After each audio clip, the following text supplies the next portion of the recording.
गुंतवणूक आरोग्यातली भाग 13, वैद्य दिलीप गाडगे, पुणे. आहारविद विशेष आहे ना, संयोग. तर आपण संयोगाविषयी गोष्ट करत होतो आणि संयोग हा काही वेळा चांगला असतो, पण काही वेळेला तो त्रासदायक अशा स्वरूपाचा पण ठरतो.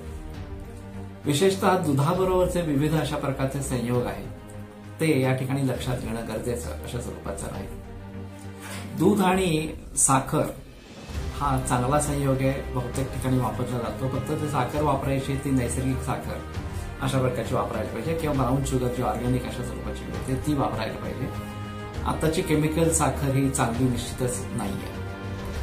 पण हे दोन्ही मधुर रसाचे आणि उपयोगी पडणारे, वात कमी करणारे, पित्त कमी करणारे आणि कफ वाढवणारे अशा स्वरूपाचे आहे. पण दुधाबरोबर फळं घेणं हा एक प्रकार पूर्वीपासून चालत आलेला अशा स्वरूपाचा. विशेषतः केळ्याचे शिकरण, दूध आणि फळं, केळं अशा प्रकारचं एकत्र करून केळ्याची शिकरण केली जाते आणि मोठ्या आवडीने खाल्ली जाते. तसं अन्य फळं ही दुधामध्ये घातली जातात. फ्रूट सॅलड म्हणून एक प्रकार कल्पना आहे. त्यात काही वेळा नुसते अनेक फळं एकत्र केली जातात, पण त्याच्यामध्ये दूधही घातलं जातं आणि असं दूध घातलं गेलं की तो विरुद्ध संयोग अशा स्वरूपाचा होतो. विरुद्ध ममलम तयसा सह सर्वम फलंतता असं सूत्र. त्या आंबट पदार्थाचा दुधाबरोबर विरोध आहे आणि तसं सर्व फळांचाही दुधाबरोबर विरोध अशा स्वरूपाचा आहे. आणि म्हणून शिकरण किंवा फ्रूट सॅलेड अशा स्वरूपाचं करून खाणं योग्य अशा स्वरूपाचं नाही. त्याच पद्धतीने मिल्कशेक्स पण बनवले जातात, की बनावाचा असेल, सीताफळाची अशा प्रकारची काहीतरी कृती असेल, सीताफळ रबडी म्हणून एक प्रकरण बाजारात मिळतं असणार अशा स्वरूपाचं. आणि मँगो मिल्कशेक तर खूप कॉमन आहे, पण पायनॅपल वगैरे अशा प्रकारच्या अनेक फळांपासून मिल्कशेक्स बनवले जातात. तर मुळातच दुधाचा फळांबरोबर विरोध आहे, त्यामुळे अशा प्रकारचे मिल्कशेक्स घेणं योग्य नाही. त्यातही योगरत्नाकर अशा पुढच्या चरकाचार्यांच्या वचनानुसार तसं नाहीये. त्यांनी आंब्याचा पण निषेध केलेला आहे.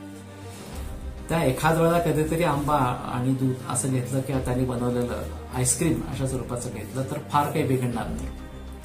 पण नित्यनेमाने जर आम्ही दूध आणि फळं एकत्र अशा स्वरूपाचं करणार असू तर ती मात्र चुकीची गोष्ट अशा स्वरूपाची आहे. त्याने विशेषतः रक्त बिघडतं, त्वचाविकार निर्माण होऊ शकतात, आम्लपित्तासारखे आजार निर्माण होऊ शकतात, ॲलर्जी वेगवेगळ्या प्रकारच्या निर्माण होऊ शकतात. आणि म्हणून त्या सगळ्या गोष्टी टाळाव्यात असंच आहे.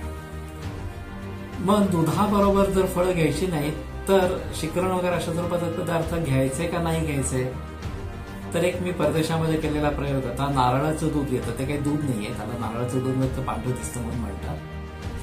त्याच्यामध्ये केळ्याचे काप टाकले आणि त्याची शिकरण बनवली आणि केळ्याचं पाचन करणारं वेलदोडा सांगितलेला आणि त्यांनी कफ निर्माण होतो, त्याच्यासाठी मध हा एक चांगला ऑप्शन आहे. त्यामुळे त्याच्यामध्ये वेलदोड्याची पावडर टाकली आणि मध मिसळला. गोडीसाठी साखर नाही घातली, मध मिसळलं. तर त्यात गरम करायचा का असा काही संबंध नसतो, उत्तम चव लागते आणि आमच्या दृष्टीने त्यात अपायकारक काही नाही असतात. कफ होण्याची टेंडन्सी असेल तरी सुद्धा मधामुळे त्याला काही प्रमाणात अडथळा निर्माण होतो आणि एकंदर पुष्टी देणारं अशा स्वरूपाचं हे प्रकरण आहे. त्याचं खूप कौतुक झालं आणि लोकांनी आवडीने या कोकोनट मिल्कमध्ये बनाना अशा स्वरूपाचं शिकरण करून खाल्ली असणारी अशा स्वरूपाची. तर तसे काही पर्याय जर आपण हुडकले तर एक वेगळा मुद्दा होऊ शकतो. जसं आल्मंड मिल्क आहे, सोया मिल्क आहे. सोया आमच्या दृष्टीने कॉन्ट्रोवर्शियल पदार्थ आहे, पण बदामाचं दूध आहे, काही दूध नाहीये, शेवटी तो बदामच आहे. त्याचा याच्याबरोबर विरोध येण्याचं काही कारण नाहीये. ते आवडत असेल तर तसा विचार करून बघायला काही हरकत नाही.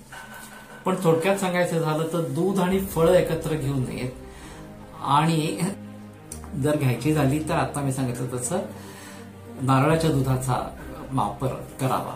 असे दुधाच्या बाबतीमध्ये आणखीनही अनेक संयोग विरुद्ध आहेत, त्याच्याविषयी पुढच्या भागात बोलू. नमस्कार.